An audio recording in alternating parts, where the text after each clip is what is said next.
Hey everybody, welcome back. We're just going to continue on a little bit with our lecture on supply chain. And then I wanted to do a quick demo for week 7 now we're in. So we got like two more lectures left. For today, I wanted to finish up the supply chain presentation. There's a couple slides left there, starting with digitalization for the supply chain. And then finally, I wanted to go into omni-channel marketing a little bit and show you all an example of a product that I worked with the sales team on to develop um, uh, to use as a sales tool. And that kind of touches on omni-channel marketing a little bit and also customer relationship management systems, but this is more focused on the content itself since omni-channel marketing talks about the entire process or ability for a customer to purchase a product and different ways to reach that customer to sell that product through all the different marketing channels. So for instance, email, text, print, digital, video, social media, etc., etc. So let's get started. I'm going to share. I'm going to first start my presentation off from this slide. Current slide. Okay. And what I'm going to do here, the right screen here. Okay, I think we're good. All right. So, supply chain digitalization. So supply chain digitalization refers to the use of digital technologies to change ways of doing business and provide new value-producing opportunities.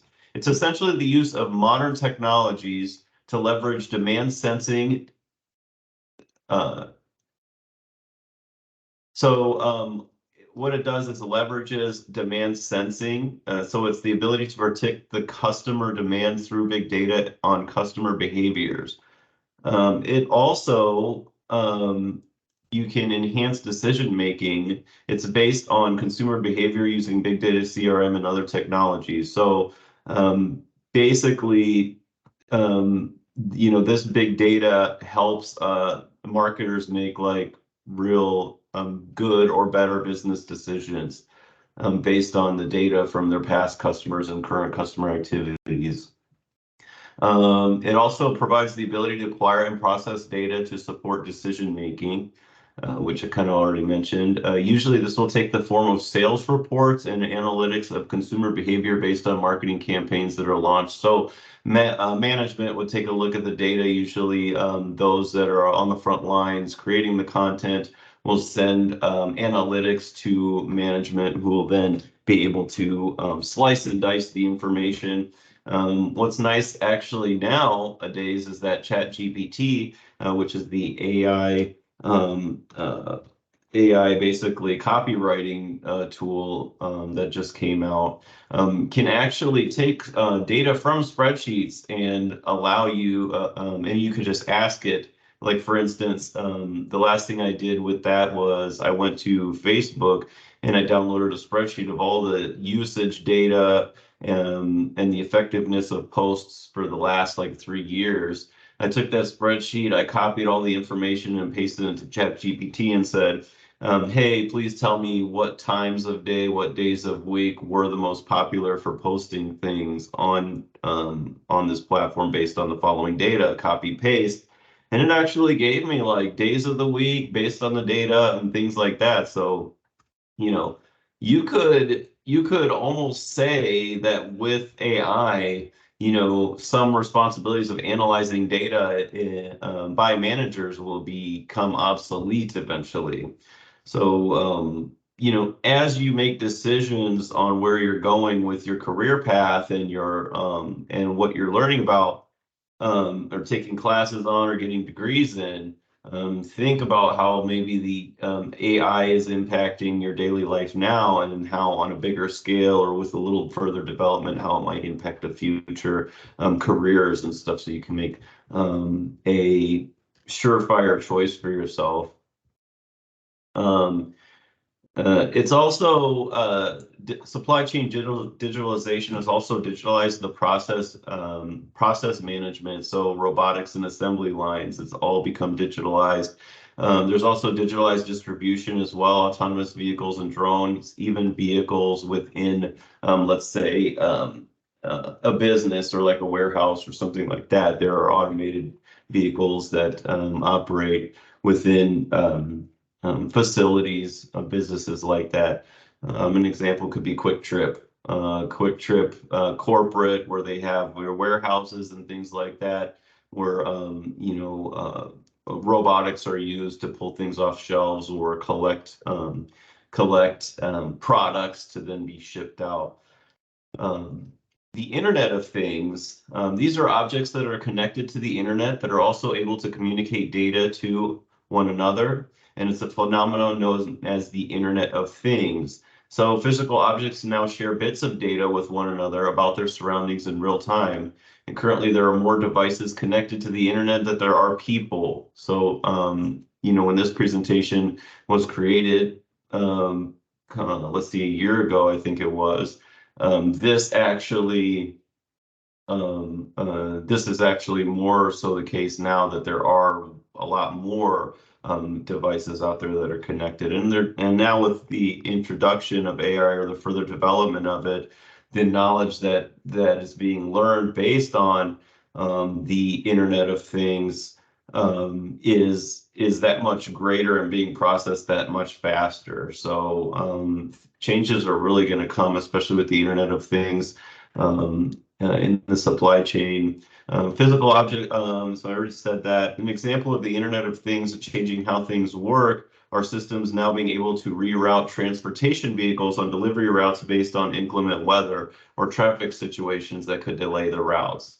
So again, now AI also plays a role in that too, being able to then reroute transportation vehicles based on real-time weather conditions. Big data. Currently, sensors are being used on products, their containers, and the transportation and storage modes that they use. The information helps companies track how efficient their products are moving through the supply chain to the end customer, which will help them identify areas of improvement. So for example, maybe a package that takes a route from California to Wisconsin goes through Chicago, typically.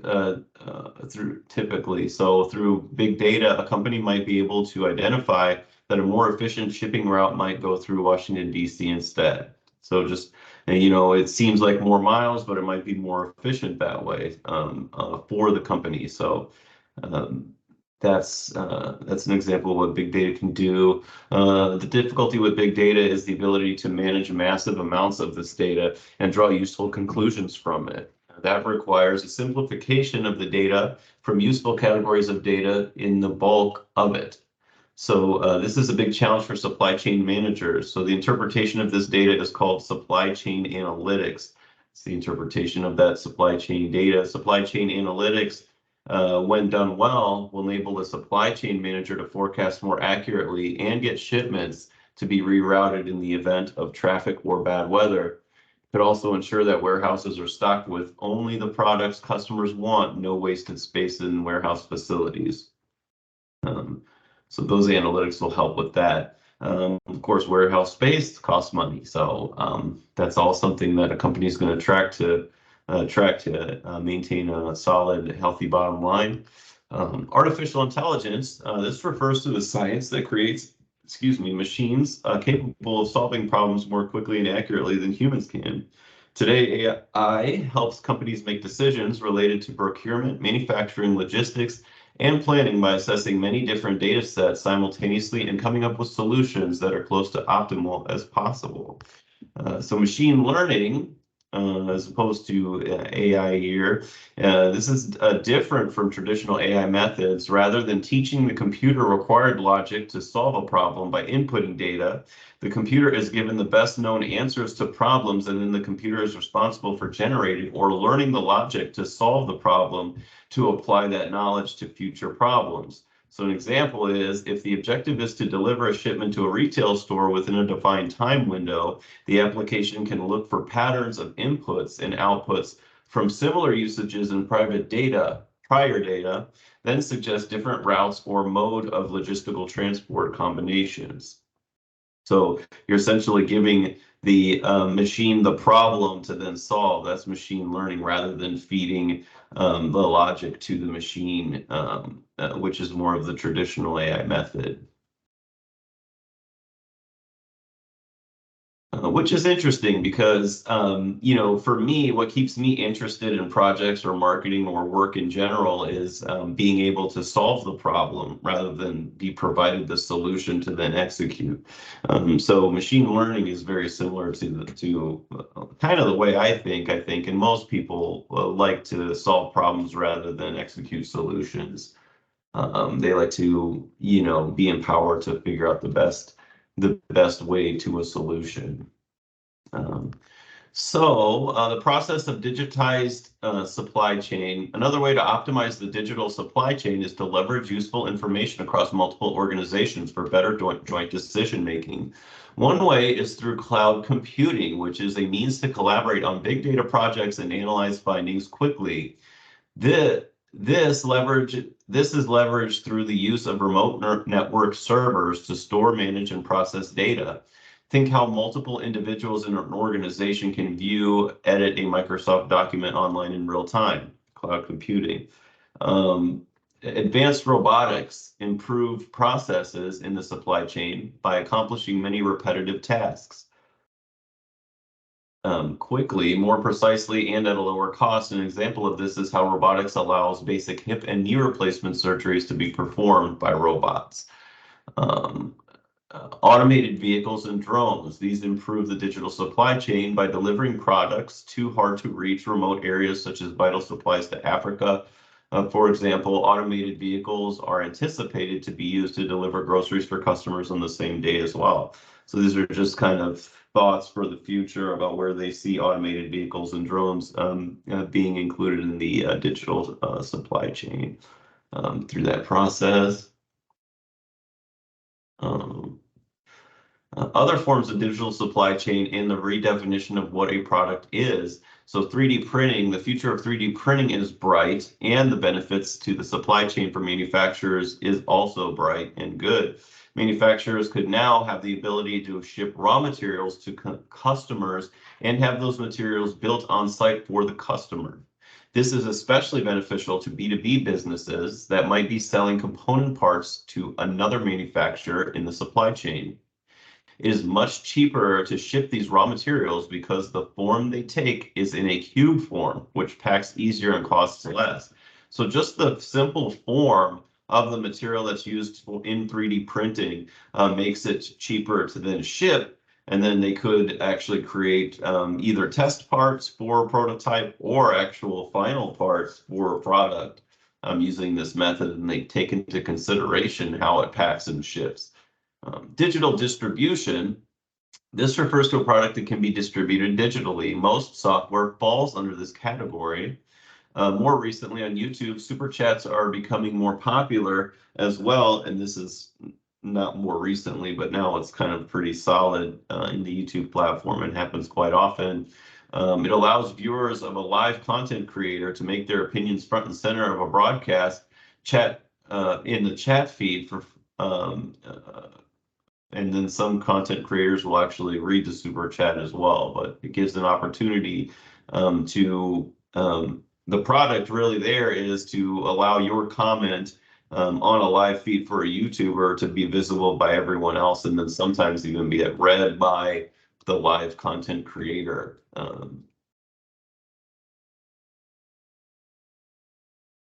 All right, digitizing supply chain integrity. So blockchain. So what is blockchain? We've heard this a lot, and very simply, it is a digital ledger of transactions that can be accessed by all parties of a supply chain in real time. So this structure will keep all supply chain partners on task and maintaining the highest level of quality in their components for a given product coming from the supply chain. So just an open access ledger for all involved in the supply chain. What are the benefits of blockchain? Well, blockchain eliminates fraud through transparency and oversight. It lowers the cost of administration for shipments by increasing accuracy of shipments, reducing delays in shipments, and resolving disputes of shipments. Blockchain can be used to detect and record inventory locations by using the Internet of Things. So kind of basically what it says, can be used to initiate automatic payment upon delivery by using the Internet of Things as well. This is what this can be used for. And it gets us into marketing channels. So this will be the, let's see, next presentation here. Yeah, we'll go into marketing channels next time. What I wanted to do is actually share with you all an example of omni-channel marketing product that I worked on here. Let me switch this over.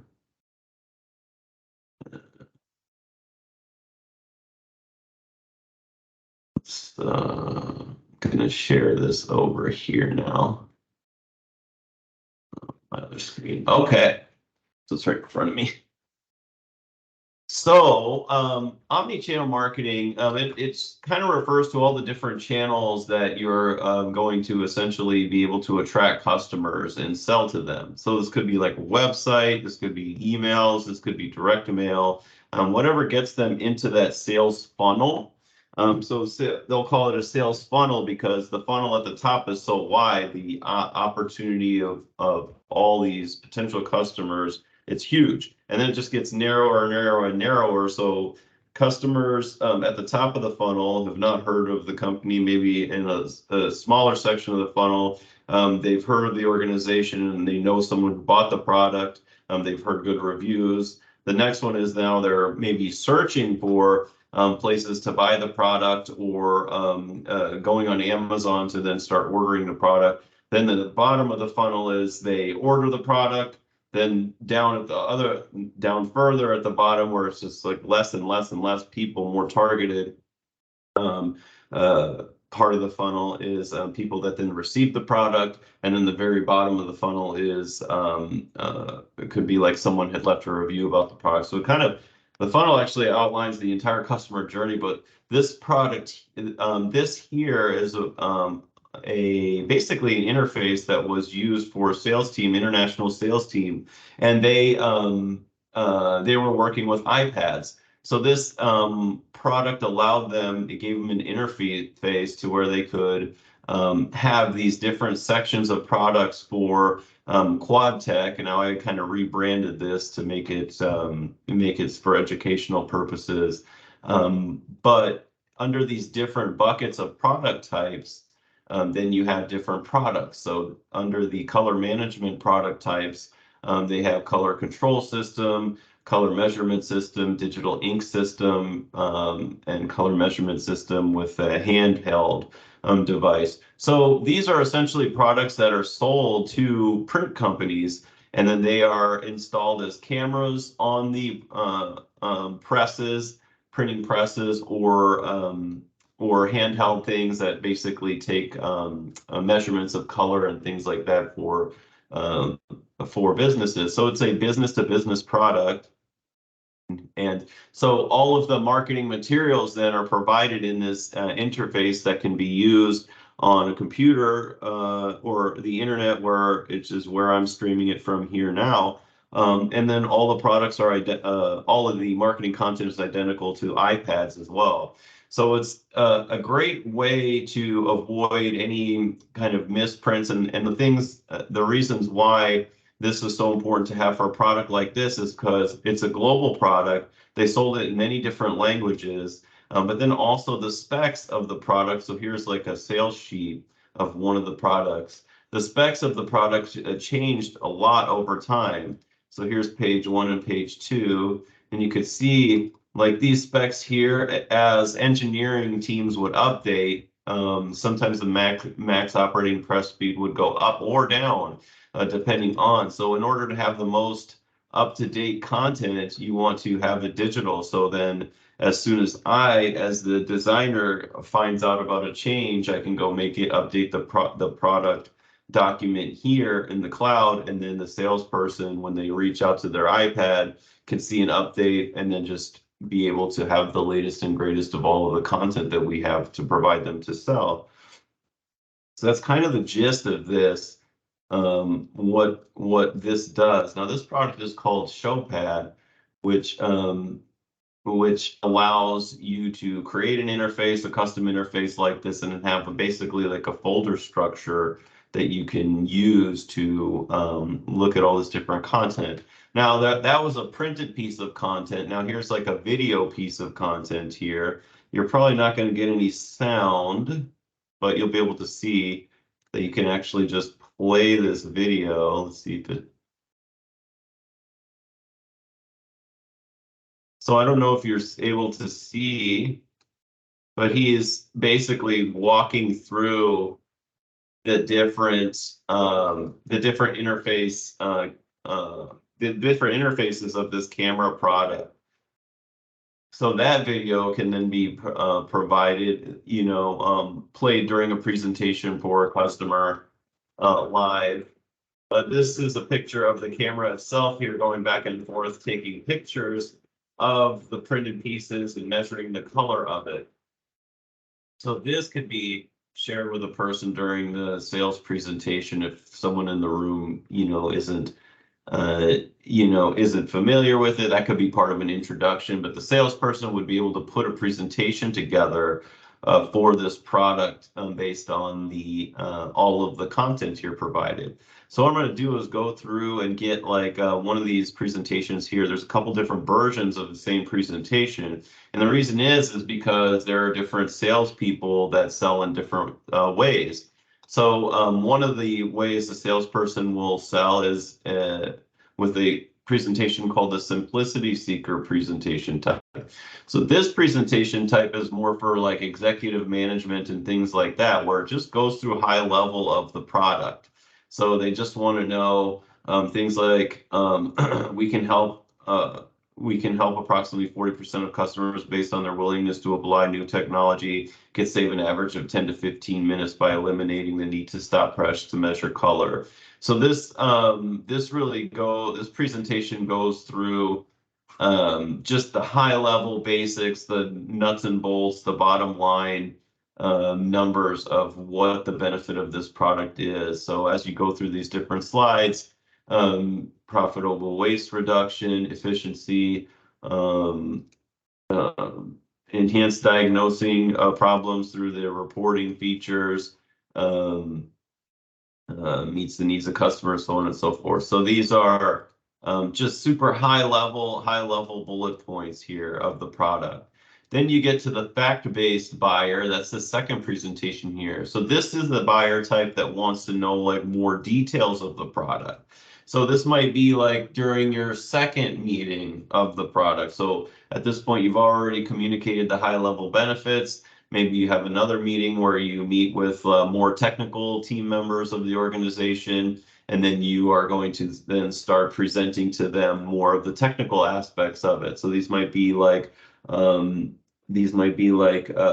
managers of the production floor or the production team or stuff like that, rather than executive suite people.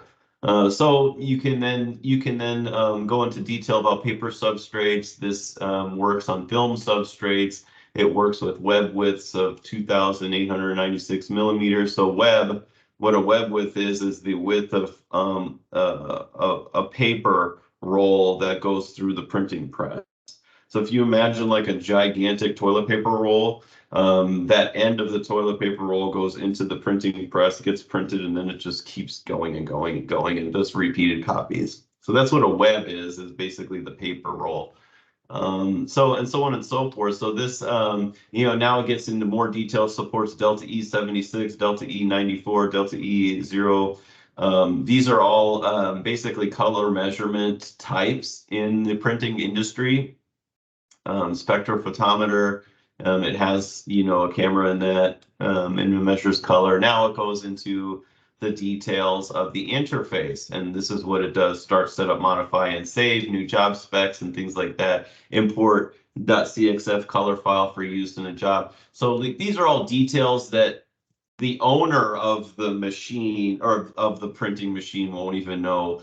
Like the owner of the printing company and the owner of all the printers in the company probably doesn't even know how to turn the things on, right? But all they care about is the bottom line, right? So that's what that previous presentation was about. This presentation, right, is about more of the details. Now, the final one is the show me buyer presentation type. Now, these are the more visual type people that want to, when they go through the presentation, see how the product works. So see how it works rather than understand the factual specs of it. So really, this is kind of showing here that a spatial imager, as the document is going through the printing press, will identify all of the bars of color, and then they will actually then focus in on one line or region of the color, and then they will actually send what's called IntelliPix intelligent pixel selection, and then it'll randomly select pixels on the document and then accept or reject any damaged pixels, and then come out with a yes, this is good enough to move forward with, or no, we're gonna like set off an alarm, have the team stop the press, cut this piece out of the web, and then continue on after they fix the color problem.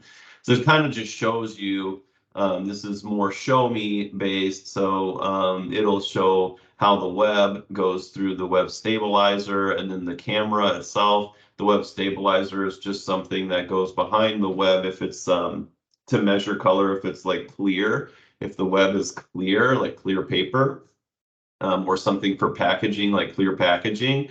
Well, this stabilizer here is like a block of white that goes behind it so the color can be actually measured on a white background or black background sometimes. This is another close-up picture of it.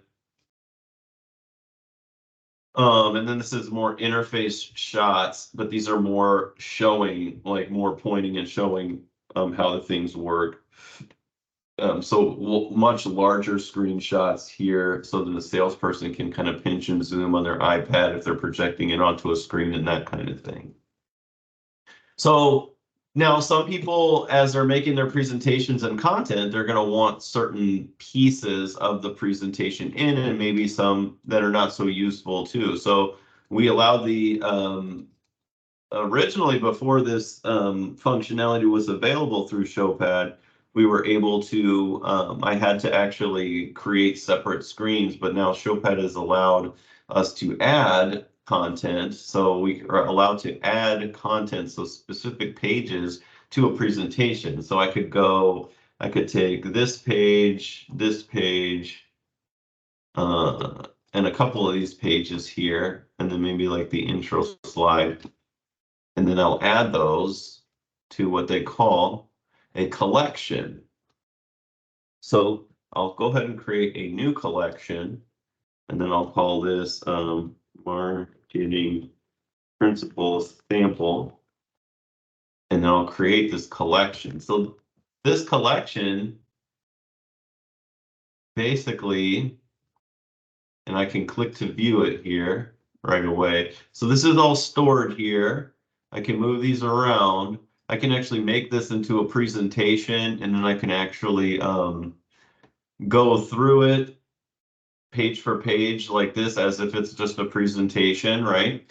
I could actually add some more things to it. I could rearrange, I think like I showed these slides together. Now, once that's done, I can actually go back to my content experience. I can, now this is all pre-presentation, let's just say. Or even on the fly, I can go and click on content here to add this in. So I'll add to collection this video. So during my presentation, then I can add a video to this collection. What else can I do? Let's go add some images to it. So as the person is talking through the presentation, they can add some images to it. And here, say for instance, there might be individuals that want like a specs sheet. I can add this spec sheet in there.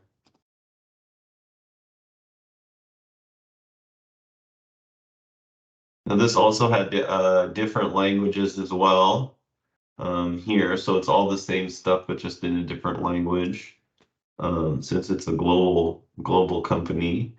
Let's put a form in there too. Add to collection. Okay, so I have this collection here. Let's just say I'll go to content and collections. So I'm a salesperson. I'm going into my meeting here. I want to rearrange this presentation so it makes sense. So here's one feature. Here's one. We're going to go into a video after the screenshot. Actually right there. And then the last thing is we're going to go into this spreadsheet, and the last thing will be the form. I'll get one more thing. I just wanted to get like a web stabilizer image and like a little explanation of it. So this will allow a salesperson to be using, you know, marketing approved content and not kind of you know, have things that presenting things that are inaccurate or stuff like that. Especially for products like this, it would be important to make sure that everything is accurate because these are such expensive specialty purchases and they're business to business purchases as well. Here we go. This is the image I wanted. So yep, I can just add this page to the collection here because I wanted this web stabilizer one. Add. Okay. And then that added it to the end. So then at this point in the presentation, I'd like it to go right here and then right here. This will be the intro to it. Okay. All right. So perfect. So as I'm going to this, you know, meeting, let's just say, I'm going to open this up, my collection. I'm going to have this ready to go. I'm going to make my screen 100%. And I'm just going to, you know, go through my spiel. This could be digitally. So in the marketing communications class, we do a presentation, a virtual presentation project.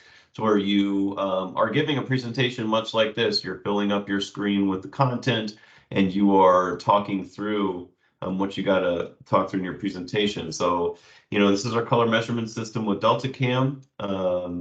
Here's a picture of it. It measures color at full print speeds, and it makes it accurate. Delta measurement, which is the industry standard of print. Here's how it works. So spatial imager locates the region of interest in a 31.8 by 19.1 millimeter viewing area. And so you can kind of show, I think you can zoom in. And with the iPad, you can zoom in better. But you can see that, and it's actually, this is better. Oops. Yeah, I'd have to get my I'd have to get my hand controls better, but so you kind of get the idea there. Then I'm going to go into the presentation next of Delta-Cam for packaging. So this is a camera used for packaging presses as well. So it works on cardboard and thicker papers, even clear or foil papers for things like candy wrappers and stuff like that. These are all the color bars that the machine is going to actually measure the color accuracy in.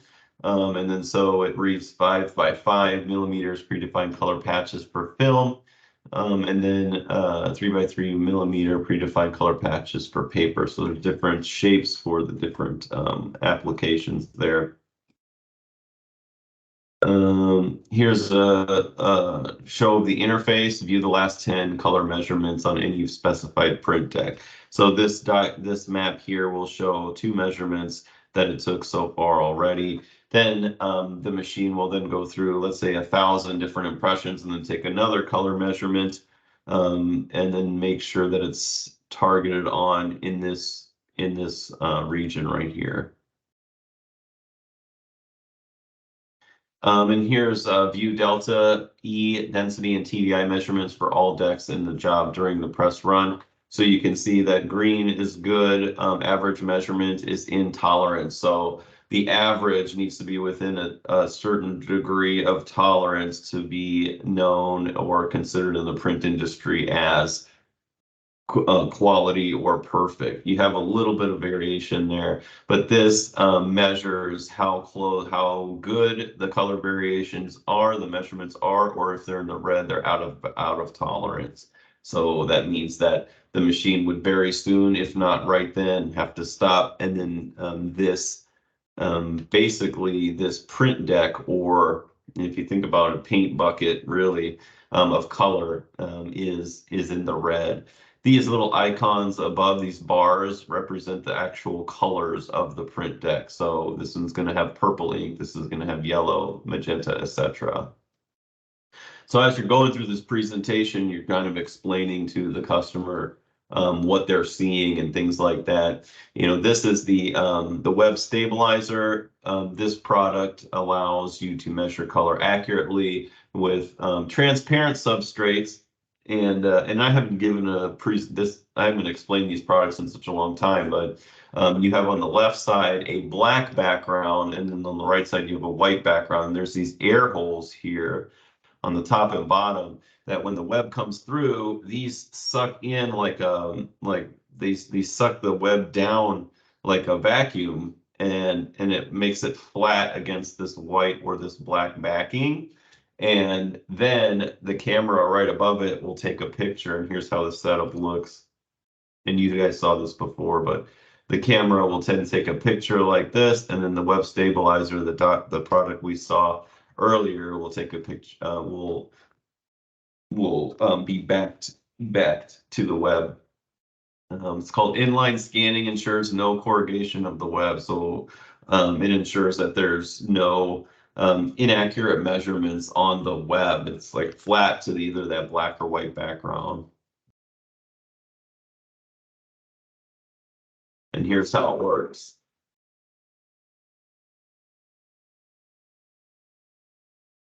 And then so during this time, I can explain, you know, what they're seeing even into further detail. This light going off, that's a light from the spectrophotometer that shoots light into the ink to actually take that measurement off of the reflection of that into the camera. So here's just a, like we saw earlier, a specs form. I think the value of this would be to go into here and then maybe talk about making sure your temperature range in the environment is between these degrees, to make sure that you know, to go over like what the interface comes with and the system requirements and things like that, especially if, you know, the voltage is not high enough in the area that you need to have the camera running. There's people in the meeting that would potentially need to know that information, so they'd have to be able to get more. And then here's a form that we'd be asking people to you know, fill out. So they would see all of these different options, and they'd be able to fill this form out. to get us to quote the project. So it's kind of basically like a very interactive sales document. Now what I can do with this is I can, let's see, I can share this via email. So I'm going to share this to myself here. Now I can either share all of these pieces of content or I can share just the one. So, or just one or however. So I'm going to send it to, actually I'm going to send it to my email here at the school. And so here's like a pre-made email here. So, hi Andrew, here are the slides from yesterday's presentation. Fill out the form and let us know if you'd like to schedule installation or if you'd like to meet again with more team members. And all right, so this just allows you, it has sort of you can pre-write emails here or anything like that. So click the link above for everything. Okay. So I can set this to expire within a week, a month, so on and so forth. I'm just going to go ahead and send. All right, so the email is sent. I should be able to go into my box here soon. Oh.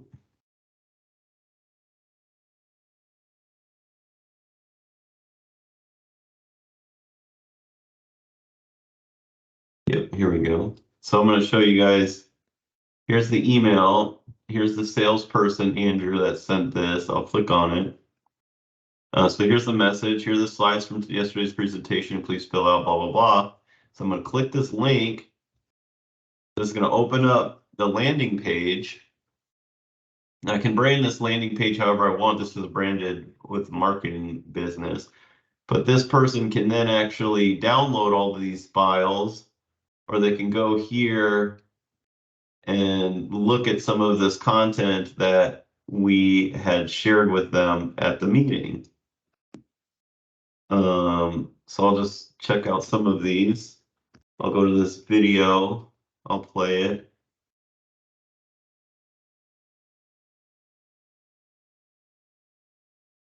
Stop the video. And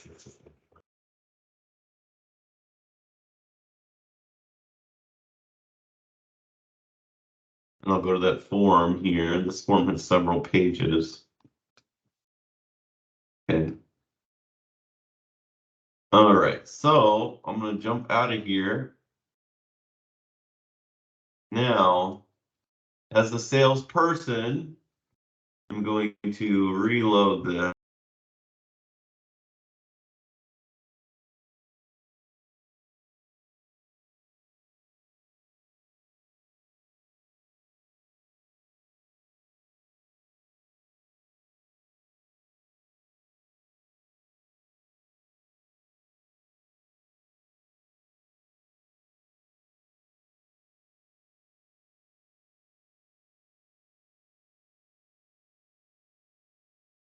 Okay, yep, we just had a little bit of technical thing there. So, email notification on my phone, if you can see, it's probably backwards, but at the top it says Showpad notifications. Andrew.palios@mstc.edu just viewed this content. So I can click this.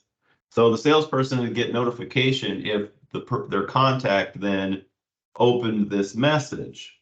Now I can look at this and say view activity. It says Andrew Palios, mstc.edu, Stevens Point, viewed it on a Windows machine. They just viewed this. So let me go ahead and look at the analytics here. So I can go under then collections, or no, I'm sorry, shares. As a salesperson, I can come up to shares. Now I'll have this, which I just sent, right here. I sent it to andrew.palace@msdc.edu, marketing principles sample. I can click this since there's new activity here. So 5 of 11 items viewed. I can see that this had 2 views for 13 seconds, 1 view at 11 seconds, 1 view at 6 seconds, 1 view at 2 seconds. Now this video played out, this web stabilizer video was playing out, but I was not viewing it for more than 6 seconds because I scrolled away while it was still playing in the background. But I could see that this individual spent a decent amount of time on this form, which tells me that that they might be serious about, you know, getting this thing installed. Now, if the form was not filled out or anything like that, then I wouldn't, I wouldn't really be able to say that I could take them as seriously, or I could expect them to schedule another meeting with me. Now, in a traditional customer relationship management system, all of this content would be actually, all of this content would actually be recorded. So all of the views and the meetings and however the customer journey from initial contact to the customer to the eventual sale of the customer, that whole thing would be recorded. Did this person talk to the phone with somebody? This, what kind of content did they have shared with them? Did they follow up and things like that? That whole story would be played out. So the this could be recorded as customer as meeting X, meeting Y, meeting Z, post analytics, customer viewed this content, that content. Now, when I was working at Quad Tech and developing this sales enablement platform, at the end of the year, we actually took all of the sales that we made and then cross-referenced that to the emails that these content was sent to in the companies, and then we're able to see, okay, what pieces of marketing materials were most effective to leading to a sale. And so eventually we had found